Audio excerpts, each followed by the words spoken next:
Hello बच्चों कल जो पॉइंट आपको पढ़ाया था आपका चैप्टर में, जो सरल रेखा में गति चैप्टर आपका चला हुआ है, इसमें जो पॉइंट था वो था वेग समय graph, velocity time graph, article number 5.13।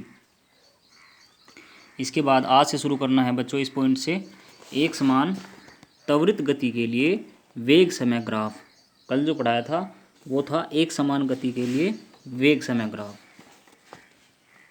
तो आज यहाँ से देखिए, आपकी बार इसमें एक वर्ड जुड़ गया, त्वरित गति, यानी कि एक्सिलरेटेड मोशन। तो एक समान त्वरित गति के लिए जो वेग समय ग्राफ है वो समय अक्ष के साथ एक निश्चित कोण पर झुकाव लिए सरल रेखा प्राप्त होती है। अर्थात किसी न किसी एंगल थीटा पर एक झुकाव होता है जिसकी प्रवणता जो है, जिसका ढलान है वस्तु के त्वरण के बराबर होता है। जिसका जो ढलान है वो वस्तु का जो एक्सिलरेशन है उसके बराबर होता है। तो हमारे पास पहले के जैसे ही हम इसका डायग्राम बना लेंगे। ये हमारे पास एक्स एक्सिस है, इस पर समय टी रिप्रेजेंट किया गया है। ये हमारे पास वाई एक्सिस है, इस पर वेलोसिटी वी रिप्रेजेंट की गई है। और यहाँ पर दो टाइम गैप है, यहाँ पे T1 और T2। यहाँ पर भी दो वेलोसिटीज़ लगी हुई हैं, एक V1 और एक V2। और जो हमें ये एक स्ट्रेट लाइन प्राप्त हो रही है ये भी थीटा डिग्री एंगल पर V1 के सापेक्ष झुकी हुई है। तो एक बार इसको देखते हैं बच्चों, समझिए। देखो, वेग समय ग्राफ से त्वरण ज्ञात करना, determination of acceleration from velocity time graph.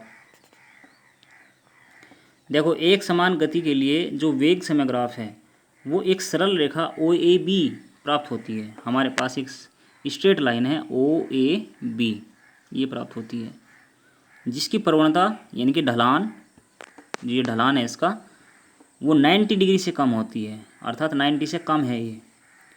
तो अब हम इसमें लेट करेंगे, यदि समय T1 में T2 के संगत, एक T1 है एक T2 है, यदि समय T1 में T2 के संगत वस्तु के वेग क्रम से वेक्टर V1 हो, T1 के संगत वेक्टर V1 और T2 के संगत वेक्टर V2 हो, तब समय अंतराल T2 माइनस T1 के लिए वस्तु का वेग परिवर्तन बराबर हो जाएगा vector V2 minus vector V1।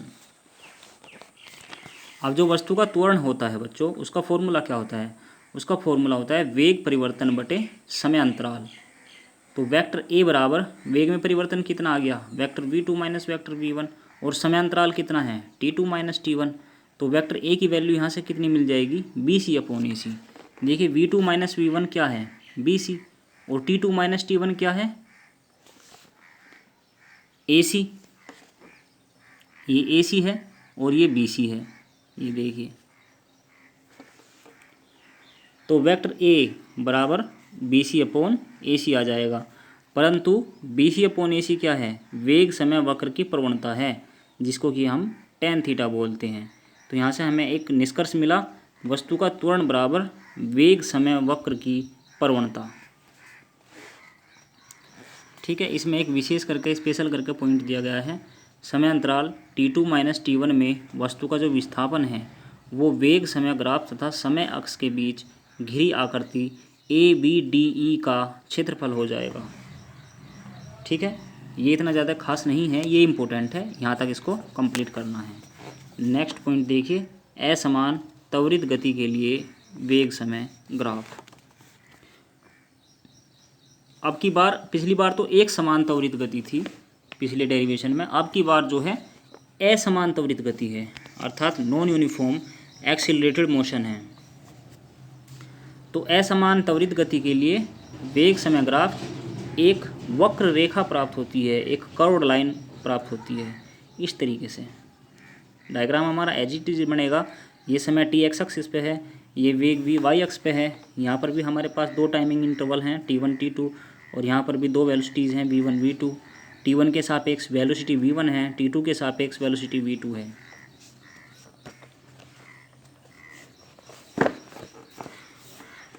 देखो, वेग समय ग्राफ से औसत त्वरण ज्ञात करना।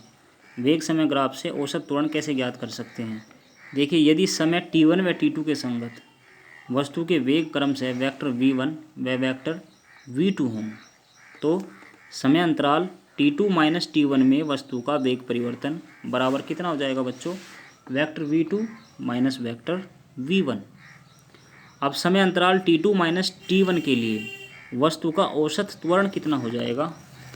वेक्टर ए वी बराबर vector v2 minus vector v1 upon t2 minus t1। तो ये हो जाएगा बच्चों bc अपॉन ac। देखिए पहले की जैसे ही देखिए, vector v2 minus vector v1 की वैल्यू कितनी है? bc। और vector t2 minus vector t1 की वैल्यू t2 माइनस t1 की वैल्यू कितनी है? ac। इस पर वेक्टर नहीं है, इस पर वेक्टर है, इस बात का भी ध्यान रखना है। तो ये वैल्यू कितनी आ जाएगी? ये वैल्यू आ जाएगी वेक्टर ए वी बराबर vector v2 minus vector v1 upon t2 minus t1 बराबर bc अपॉन ac। परंतु bc अपॉन ac जो है वो क्या है? वेग समय वक्र के बिंदुओं a व b को मिलाने वाली रेखा की प्रवणता है, जो कि tan थीटा है।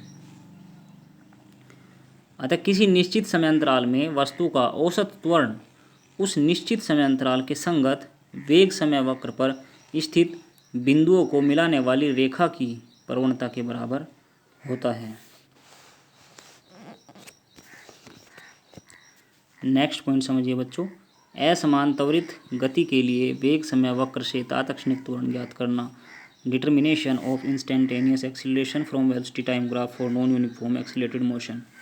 देखो अगर हमारे पास अब की बार समय अंतराल t2 माइनस t1 बहुत छोटा है, अत्यंत सूक्ष्म है, तब वक्र पर बिंदु B बिंदु A से निकट होगा। जो हमारा कर्व है, इस कर्व पर जो बिंदु B है वो बिंदु A के निकट होगा, ना कि दूर होगा। समय अंतराल डेल्टा टी के अत्यंत सूक्ष्म होने पर डेल्टा टी टेंस टू 0 माना जाएगा। बिंदु ए व बी लगभग समपाती होंगे। अब जो ये दोनों के दोनों पॉइंट है लगभग कॉन्सिडेंट हो जाएंगे, समपाती हो जाएंगे, तथा रेखा ए बी वक्र के बिंदु ए पर स्पर्श रेखा में परिवर्तित हो जाएगी। जो रेखा ए बी है, ये रेखा ए बी, ये एक स्पर्श रेखा मानी जाएगी, इसकी टेंजेंट जो वक्र का पॉइंट है।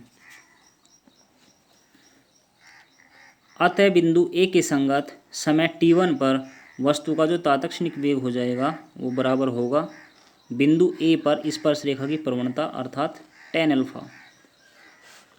ठीक है बच्चों, नेक्स्ट पॉइंट देखिए आर्टिकल 5.14 वेग समय ग्राफ द्वारा गति का विश्लेषण, analysis of motion through velocity time graph. Number first point है इसमें, जब वस्तु नियत वेग अर्थात शून्य त्वरण से गति करती है तब वेग समय ग्राफ समय अक्ष के समांतर एक सरल रेखा ए भी प्राप्त होती है। ये हमें एक रेखा ए भी प्राप्त हो रही है। यहाँ पे थीटा जो है वो हमारा 0 डिग्री है, जिसका ढलान 0 डिग्री होता है। नेक्स्ट पॉइंट है, जब वस्तु विराम अवस्था से गति प्रारंभ कर नियत धनात्मक त्वरण से गति करती है, अर्थात अब की बार जो थीटा है हमारा वो 90 से छोटा है, तब वेग समय ग्राफ मूल बिंदु से प्रारंभ होने वाली सरल रेखा OA है, एक OA, जिसका समय अक्ष से झुकाव कोण अर्थात वक्र का ढलान 90 डिग्री से कम होता है। ठीक है बच्चों, ये सेकंड पॉइंट था। नेक्स्ट पॉइंट देखिए,